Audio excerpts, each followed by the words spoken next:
Hey everybody, this is Yoritomo and I'm coming with another AFK Cats video. This time I'm going to be looking at weapons in the game of AFK Cats, and this time specifically the weapons for the fighters. These are the tanks in the game.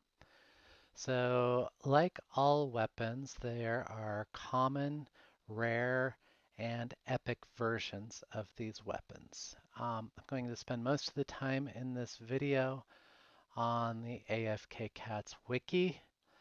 So you can see afkcats.fandom.com. It's getting a little outdated. If anyone wants to update the information in here, this would be great. You'll see that there's some missing information. All the updated cats aren't in there. The armor, boots, and gloves, that information's not in here either. So just putting it out there, it would be nice if this got updated. So let's get into these weapons here. So these first four are the common weapons. Um, Never, ever, ever upgrade common weapons. It's not worth it. They start off with a DPS boost of 3 and go a little bit higher than that. In the grand scheme of things, that's absolutely nothing. Upgrading these is a complete and utter waste of time. Even upgrading the rare weapons is a waste of time. All right, so let's get into the weapons. The first one here is the Catless. It's slow and it casts a shield on the wielder equal to 5% of his maximum HP. Not actually that bad because it's based on hit points and not on DPS. It'll block a few hits. Not spectacular, but it's useful. Usable, I guess I should say. The next one, wielder taunts enemies for 4 seconds and his armor's increased. So there's a few weapons in here for the fighters that taunt. In other games, taunting is really, really important because you need to have something to keep all of the enemies hitting your guys. Here, most often the cats will just target the closest cat, which is going to be your tank or your fighter anyway. There are a few exceptions. You've got Sniper, who will target the furthest cat and do a lot of damage, so it's good possibly to taunt in that case. You've got Scratchers, who just targets the nearest support. You've got Mexicat, who targets the back line.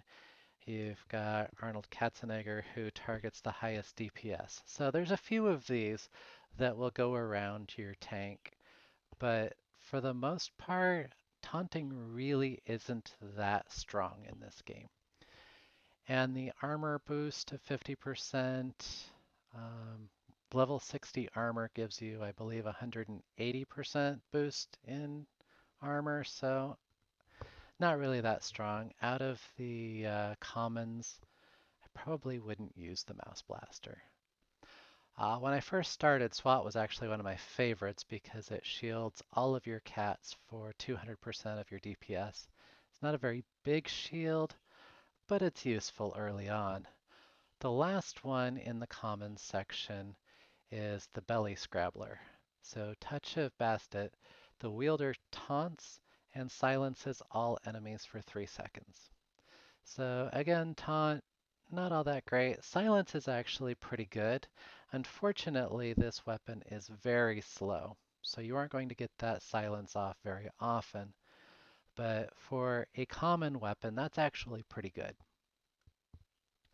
The next section here are the rares, and I actually almost like the commons better than the rares for the fighters. You can see the CACs here.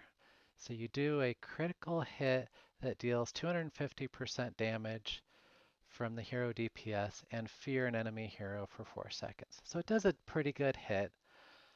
The problem I have is that it has fear, and Pawner, you don't see the information on here, but it has knockback. And with fear or knockback, you really have to have a team built around it. Otherwise, you'll have a cat that everybody's targeting, and then you fear it or you knock it back, and then suddenly instead of focusing down that cat moves off to the back and you're targeting somebody else. So you aren't bursting down a single cat, you're moving cats around and making it hard on yourself trying to burst down these cats. So if you have a full fear team, then obviously fear is helpful. You're moving the entire team back. They're constantly feared and not doing much. But if you have a full fear team, most of which are moon cats, which are very hard to get, you're going to have the better weapons anyway. You will have moved on from these rare weapons. So I don't see much of a purpose there besides just doing some damage. But it really messes up your targeting. The next one, the Meowralizer. This one, again, you've got the taunt and burns 20 energy. Now, if this was a fast weapon, I think this would be really great because you'd be able to get this off quickly, take energy away from your enemies' weapons, and you would be able to get your ball rolling before they would. But since this is a slow weapon, they're probably getting their silences and other things off before you can even get this to happen. So again, not a real strong weapon. Pawner, like I said, that does knockback. Let me read what this is. So it deals damage equal to 5% of wielder's maximum HP to current target and knocks it back. So it does hit really hard. 5% of a tank's hit points, and you're probably trying to bump up their hit points with artifacts and whatnot. So it does hit pretty hard, but then you send it to the back and you're targeting somebody else. Um, Not terribly impressed. The last rare one is probably my favorite, and it's still not that great. So this one deals damage equal to 200% of wielder's DPS to current target and stuns it. So you are getting a stun off, but it's only a single target stun and it's only for 3 seconds. You do get a heal, so it's not that bad, but I really wouldn't use this one either. Finally, we are in the realm of the epic weapons. These are actually worth upgrading, but even upgraded with higher tier 7, 8, 9-star cats, the DPS really doesn't do much anyway. But you've got to do something with all those common and rare weapons you get, so upgrade your epics. Every time you ask what's the best weapon for a tank in the game, everyone will say Sir Mace a lot, and we'll see why that is when we get going through here. The first epic weapon has this ability of finest bait. You pull the farthest enemy towards the tank and silence it for 3 seconds. So again, you're moving things around. Sometimes pulling from the back is helpful though. So instead of shoving your enemy's tank back and swizzling things around, this actually would pull those cats that are probably hurting you, bringing it to the front. Silences, nah. There's other ways of doing that, and I don't really see this being that strong. Sir Macelot. So this is the granddaddy of them all. Jingle Slam deals damage equal to 200% of the wielder's DPS in area around the current target and stuns all hit enemies for 4 seconds. So you've got a decent amount of AoE damage. The big thing about this is that it stuns all of those enemies for 4 seconds. This fits in really well with the stun and silence meta. So if your enemies are stunned, they aren't able to do anything. Your Kitty Wonka gets a damage boost to stunned enemies. It all works out great, even without doing a real stun silence meta. It just works out well. You stun the enemies, even if you're doing poison, fire, whatever, having the enemy team, or at least most of it, stunned for 4 seconds is really, really powerful. The next one, Gecatator. I'm not sure exactly how to pronounce that. That's a little awkward, but this is probably my second favorite, and it is the anti-meta weapon. So string theory here, it shields the wielder for 500% of his DPS, so it's a small shield, but it's not bad. But it grants him 100% CC resistance for 6 seconds.